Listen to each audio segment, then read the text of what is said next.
Thank you very much. My next two guests are the only two House Judiciary members who have seen the new texts between Strzok and Page. Congressman Trey Gowdy and Congressman John Ratcliffe join me now. Gentlemen, thank you very much for being here tonight. Martha, good to be with you. Ed Henry, good to have you with us. Ed Henry laid out a lot of the breaking news this evening and the memo that you put out.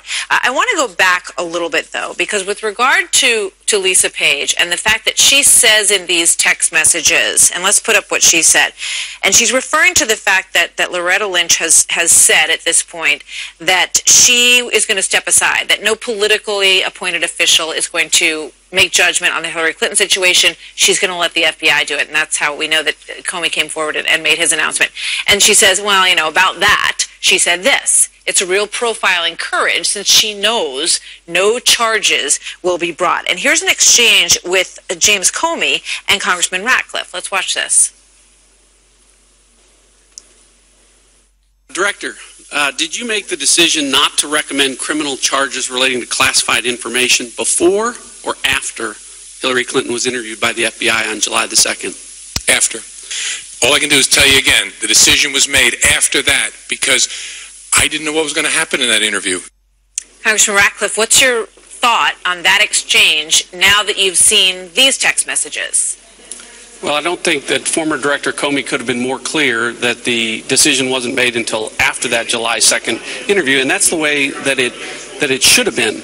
But as you just said, those text messages that we saw earlier today indicate that Lisa Page, Peter Strzok, and Loretta Lynch all apparently knew on the 1st of July that Hillary Clinton wasn't going to be charged. That's inconsistent with what the director said. So he needs to be given the opportunity to come back and clarify his testimony under oath. Yeah, so Congressman Gowdy, will he be given the opportunity to do that, especially given the piece that Ed Henry also just included on July 5th, where he said no one knows the conclusion that I came to until now?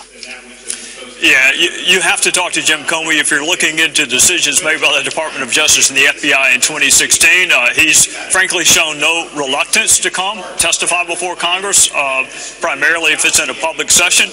At some point, we're going to have to talk to him again, not so much about Russia and his removal from office, but about the decisions he made in 2016. It's really clear to me that the decision was made in May of 2016, 2 months before the press conference. So, of course, Loretta Lynch knew it wasn't going to be charged. Everyone except the public knew that she was not going to be charged. Congressman Gowdy, with regard to these new texts and the idea that there could be a special counsel, a second special counsel requested to look into this, how are you pursuing that?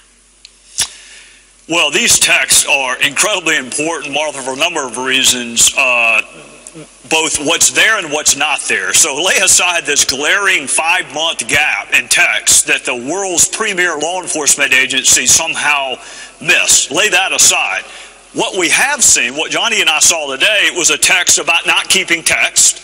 We saw more manifest bias against President Trump all the way through the election into the transition.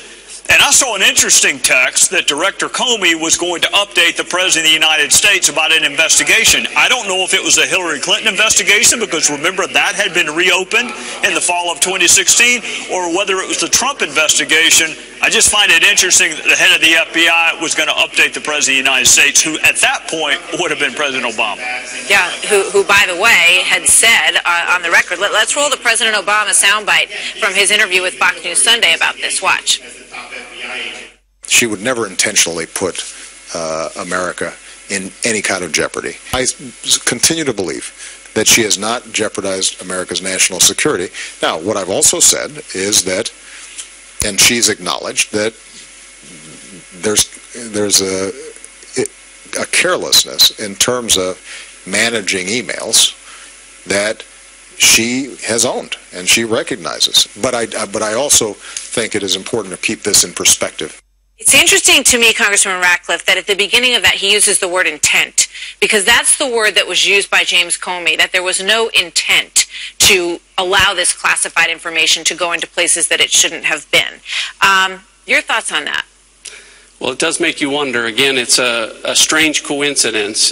Just as it's possible that these text messages that are missing, perhaps they really were lost. Perhaps it is another strange coincidence. The problem, Martha, is for former prosecutors like Chairman Gowdy and myself that worked at the department and worked with the FBI, it makes it harder and harder for us to explain away one really strange coincidence after another.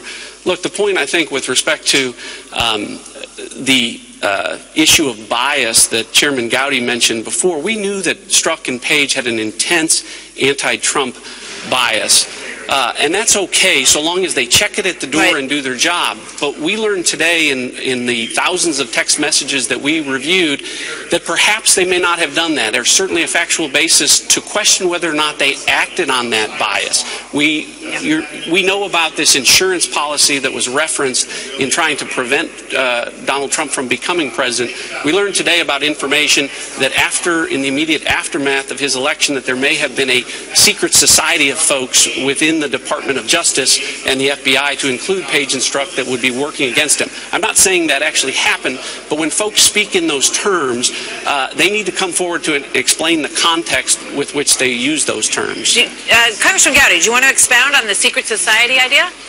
Sure, I wish I could. I wish I'd been the one who either sent that text or received it. You have this insurance policy in the spring of 2016, and then the day after the election, the day after what they really, really didn't want to have happen, there's a text exchange between these two FBI agents, these two supposed to be objective, fact-centric FBI agents, saying perhaps this is the first meeting of the secret society. So, of course, I'm going to want to know what secret society are you talking about, because you're supposed to be investigating objectively the person who just won the Electoral College. So, yeah, I'm going to want to know. Congressman Gowdy, in terms of that glitch of the missing text messages, those months, are you going to subpoena the phone companies to get those text messages? You know, Martha, Congress is not great at using legal process like subpoenas and search warrants. Of course we want that. I hope Mike Horowitz, the Inspector General, got them. Unfortunately, the way our government's set up, law enforcement is better able to go to communications carriers and get texts and instant messages than Congress is. So, yes, I want them, but I don't want them 2 years from now, and I don't want them after a motion to be held in contempt of Congress. I want them sooner rather than later. So either the Bureau needs to find them, or we need to have someone who has really easy access to these text messages, and it may be law enforcement. Let me ask either one of you this last very quick question. The 4-page memo of the FISA abuses that it details, will there be a criminal referral made to DOJ with regard to that? I don't know that Johnny and I, either one, are into referring cases to we used to work there. We're not there anymore. I'm going to let them sort out the criminality. It's not my job to make criminal referrals. It is my job to provide oversight. All right, gentlemen, thank you very much. Good to see you both tonight. Thank you.